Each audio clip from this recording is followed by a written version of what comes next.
Rob. Hello, Rob. Hello there. Let me just get my camera on.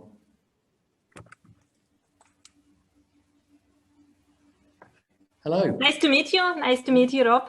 Nice to My meet name you is Maria. Hello, Maria. I'm glad to welcome you to our conference, and we'll be happy to listen to your presentation. And just a few words in Russian for me to introduce you. Представляем вам директора boarding school в Великобритании, который сейчас нам расскажет о всех возможностях и преимуществах обучения в данной школе. Rob, you can start your Excellent. presentation. Thank you very much. Thank you very much for introducing You're welcome. me. That's an absolute pleasure. Well, my name is Rob Jones. I'm the head of Rendcomb College, and it's my pleasure to speak to you today about boarding schools, and specifically about rural boarding schools. And let me just get my screen shared so that I can get my PowerPoint up for you. Just bear with me a minute.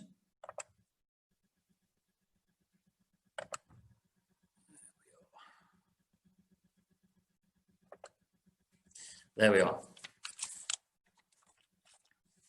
As I say, so I'm the head of Rendcomb College, and this is a small boarding school in the Cotswolds, which is in the West Country of the United Kingdom. And I'm going to talk to you a little bit about that and a little bit about our school, but more importantly about boarding in more general. So this is Rendcomb College. This is the main building at Rendcomb, and in front of the college there are our pupils. We number about 400 pupils aged between 3 and 18. And as you can imagine, that's a relatively small number because one of the big things about rural boarding schools, ones that are in the countryside like ours, is we have lots of space. Rendcomb in size is 230 acres. That is about the same as 175 football stadiums. I think it's probably the best way to imagine it.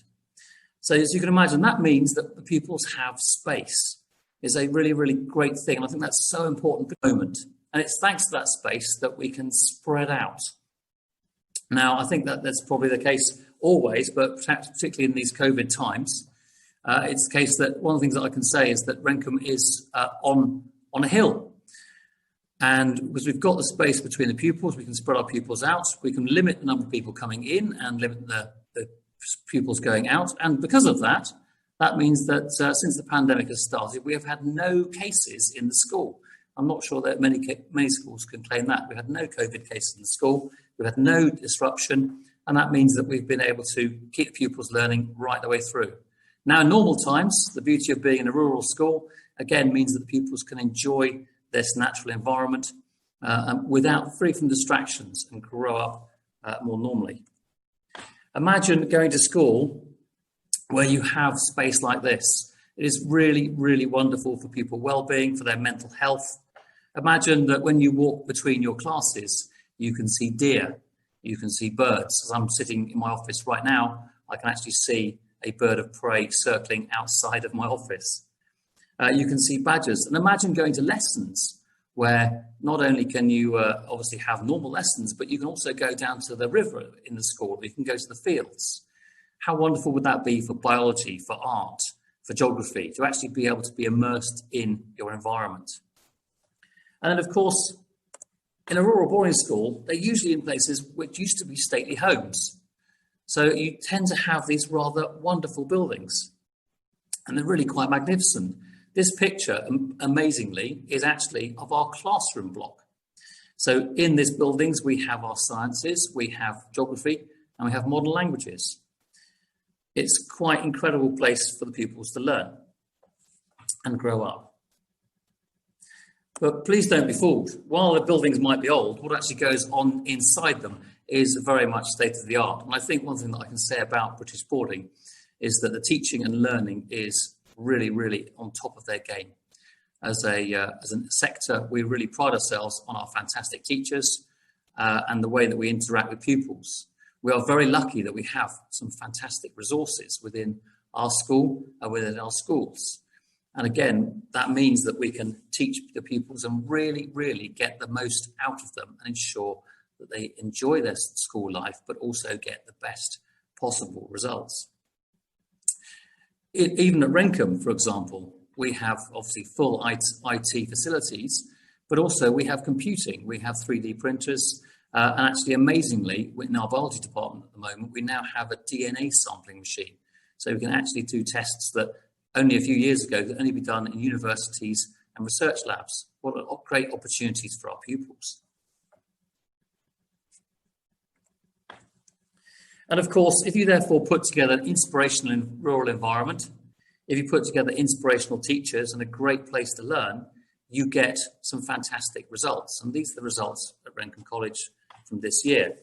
Now, we're known for being one of the best in the region for adding value. What that means is that as a school, if you come to us, you not only would get the grades that you would expect to get, but we can actually help you to get even better grades. And that's proven through the data of our results over the last 10 years. Our A-levels, which are the exams that our pupils will receive when they leave the school and move on to university, there, nearly 60% receive the top 2 grades. That's A star to A.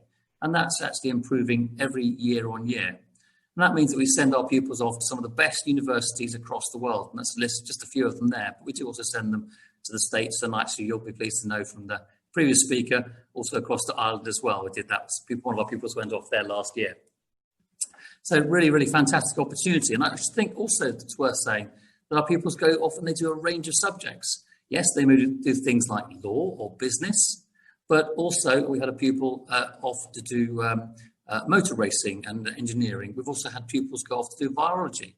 So a real range and mix of pupils following their passions. And of course, we've also, as I said at the bottom there, have pupils who go off to be the top music colleges and the top drama schools. So even though we're rural, we have the space to have buildings like this, where we can actually have, this was pre-COVID, we had the Crucible, the Did Les Miserables, all in our wonderful theatre. And here you can see our junior pupils playing in their first ever orchestra. So again, that sense of being out in the countryside gives us the space to have those buildings and build them. Our theatre is a 400-seater theatre and is widely regarded as one of the best ones outside of London. But I think perhaps one of the things you can say about schools in the UK, and particularly rural schools, is that chance to have an opportunity to do lots of different things. At Rendcomb, we have over 100 different activities that the pupils can do, and they also can enjoy over 8 different sports.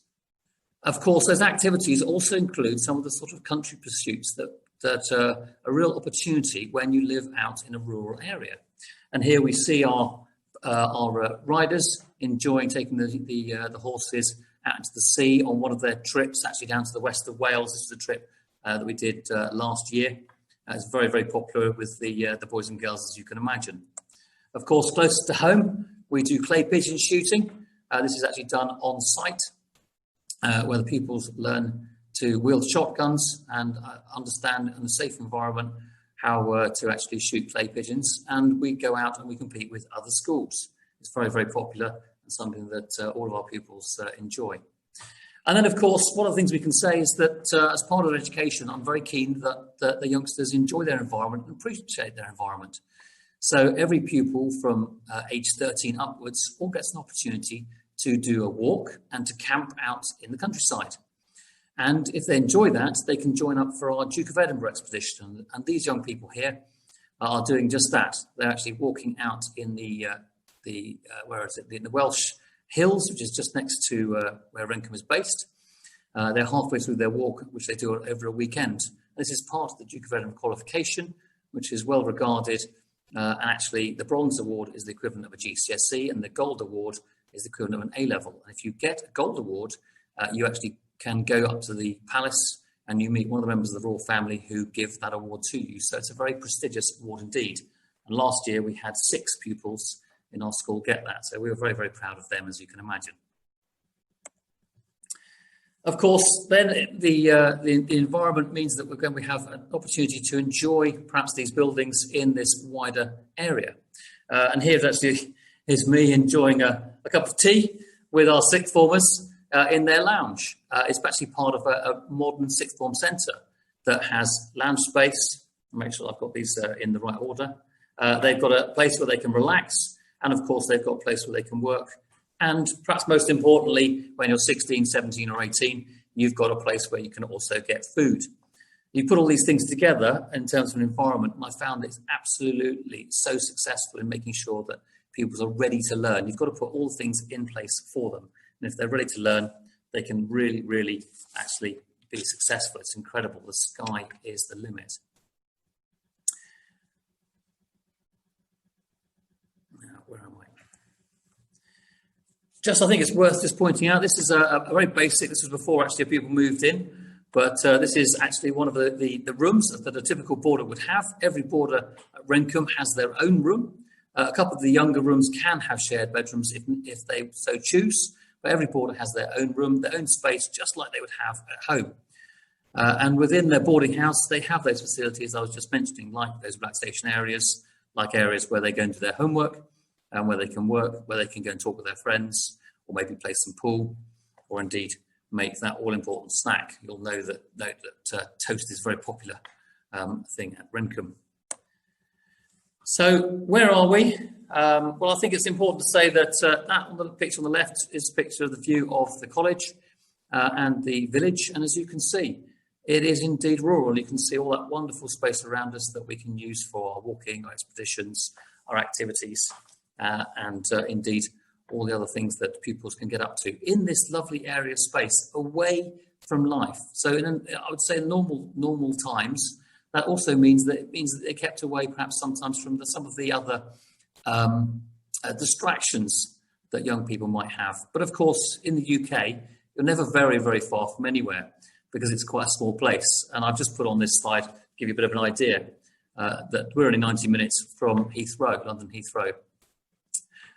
Paddington Station is only 90 minutes away.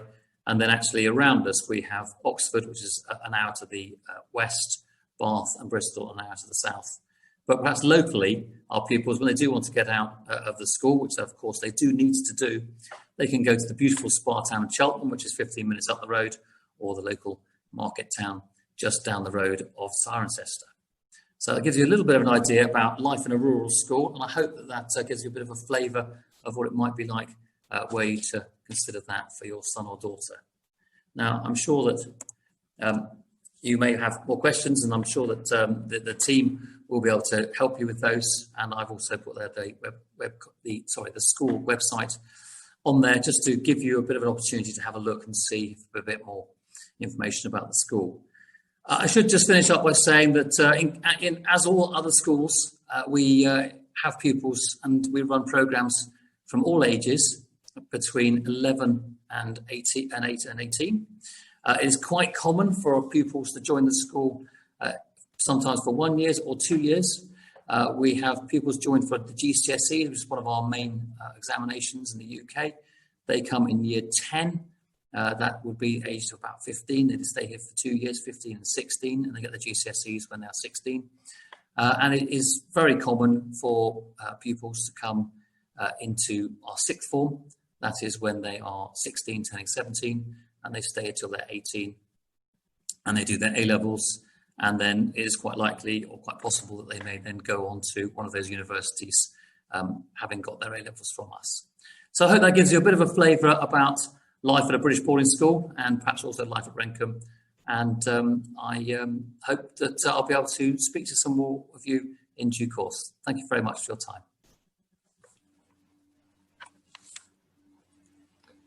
You're welcome, Rob, and thank you so much for your wonderful presentation. Our team will be happy to provide additional information about your boarding school to all those who are interested and contact you in the future to continue our collaboration. And we recommend all those who are here now and who will listen to our recording and watch our recording to use the opportunity and to book individual meetings until this is available. Thank you so much for your time and for the presentation. Brilliant. My pleasure. Thank you.